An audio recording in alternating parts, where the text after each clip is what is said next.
Let's talk about Gangrel. You do get an opportunity to work him here in Providence. We haven't spent much time talking about the old vampire warrior, David Heath. Any good stories about working with him you can share? Oh, Memphis stories, lots. Me and him did some traveling together. To this day, we're buds. Dave and Luna, a fascinating couple. They were the WWE days. Me and Dave's career has crossed paths many, many, many, many times. And when you sort of think of the Brood and the Vampire, again, another faction we are alluding to, the Oddities, the Brood, Bariquas, Nation of Domination, DX, lots of talent, lots and lots of talent in the 90s. But Dave, what a bump taking son of a gun, broke in Florida, came up the hard way, the right way, traveled all over, worked all over the world, Japan, Puerto Rico, you name it. But love Dave to this day. Big fan of Dave, big fan, Gangrel. And I love that. Back in when that first came out and their entrance, they did it over to the side and come up. I thought that had a lot of legs. And I thought it was good for Edge and Christian to break in that way. Jesse Ventura is announced as being special guest referee at SummerSlam. He is also the governor of Minnesota, and he's going to be taking part of the main event. You and I have never really talked about Jesse. Have you met Jesse before? What did you think of Jesse? Oh, gosh. Hate to say, who didn't come through Memphis? Jesse came through Memphis. Wow. So you met him when you were a kid, right? Yes. Yeah. But, wow. I'm just trying to think of a Jesse story. Fascinating. I'll never forget. This is a complete sidebar, but I was at a Red Roof Inn. Yeah. Making the big bucks, but I was at a Red Roof Inn. We could Google this, but I guess we had maybe done a Raw in DFW area, but Tuesday morning or Wednesday morning, whatever it is, we could probably Google this, but that is when I was in the hotel when I saw that he became governor. And I was like, wow. Because Jesse the Body is, I loved his commentary with Vince, movie star, just a fascinating guy, Navy SEAL. You hear the legendary stories of him breaking off. And I'll tell you this, I'll tell you this a little bit. So in 2018, went to Hall of Fame. And then that summer of 2018, I think I went to the UK a couple of times. One of the trips over there, I walked in to we'll call it a Comic-Con, but Jesse was there. It wasn't just wrestling. It was all kind of movie stars and Carl Weather. And they did, and I walked in and Jesse was on stage doing a stage show. And I was with the promoter and I watched the end of that, and then we went to the back and they were going to have Jesse sign some stuff. And I was going to do a private signing at the same time. And we were sitting there talking. And then all of a sudden, Jesse, we just started, getting into deep philosophical talk and all kinds of stuff. But then I asked him about Barry Bloom. And, when you think about, I don't think most people think of Barry Bloom when they think of Jesse, but here, I'll never look at Jesse. It's just fascinating because Barry Bloom, when you think about how far Barry goes back, Jesse the Body, and then through the years, Hall and Nash and that run, and then Mick, and then, you can fast forward all the way up. I think you have to put Barry Bloom right up there in the top, and they sort of talk about the Mount Rushmore of wrestling. Barry Bloom may be like up there somewhere, maybe not of the four, but he's the agent of Mount Rushmore because he is the agent of all agents. I put him up there with one of the smartest minds that this industry's ever seen. But Jesse and me had a conversation about Barry, and Jesse is a really fascinating person outside of the wrestling industry. But first time I met him, I was a young kid. I feel like, gosh, that had to have been 80, 81, Memphis. I don't know. We could Google that as well, but early. I'm curious if you remember. I mean, it's funny that you remember the Jesse Ventura thing and that you were in a Red Roof Inn, because you would have been wrestling at Reunion Arena where you guys filmed Shotgun Saturday Night and Raw is War. It's a Tuesday, so it wouldn't have been the live show. It would have been the taped show. But Dallas is where you woke up after being in front of a sellout crowd, 13,684 fans. You were wrestling draws that day to a no contest with Road Warrior Hawk interfering. And after the match, of course, Hawk got the old doomsday device. Owen Hart was doing commentary. And that's what happened on the show. And then the next morning you wake up and find out, wait a minute, Jesse Ventura is the governor? So I don't remember who. If we went through those results, I could probably figure out was Road Dogg. If Road Dogg was on that car, because me and him were in the car, because in the rental car, I always returned it.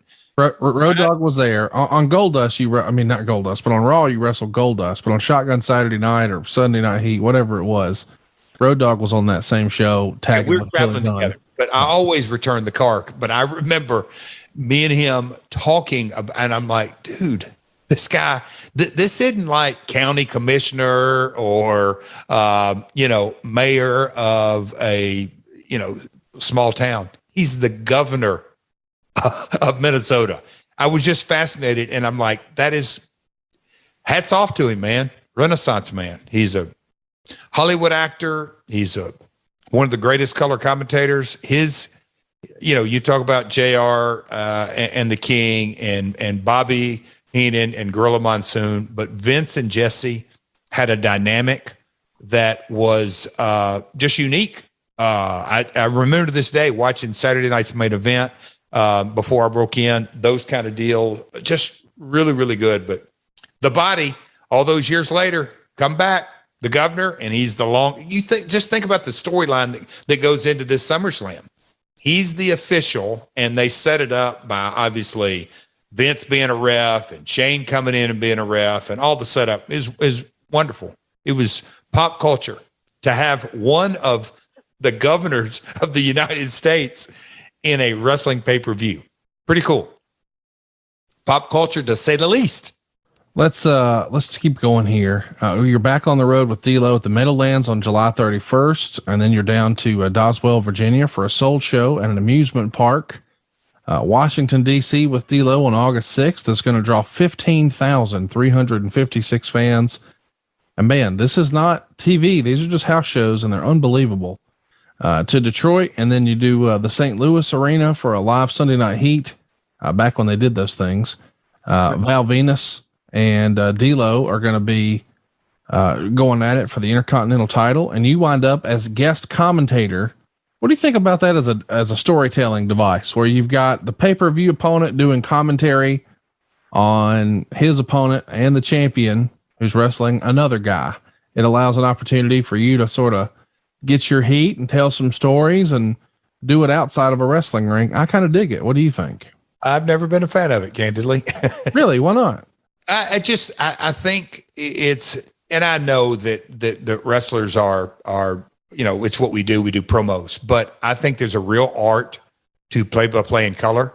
Yeah. And I think you put someone, it's like, I don't ask Jim Ross or Michael Cole, on a weekly basis, hey, come on up here and work this 6-man tag. It's not what they do. And so I've got a lot of respect for the play-by-play and the color commentator getting in a rhythm, telling the stories, telling the protagonist and the antagonist points of view, narrating your audience on basically selling the car, wherever the story needs to go. And when you put someone in there that doesn't do it often or rarely, and you go from dancing to a 3-person dance, I think, look, am I saying that it should never happen? No, but I'm saying more often than not, it misses the mark because there's a real art to it.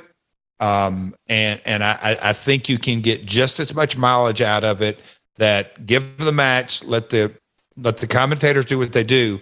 And then if you want to have another talent come out and have a handheld on stage and say, what they needs to be said, I just think it misses more than it hits. That's my thought.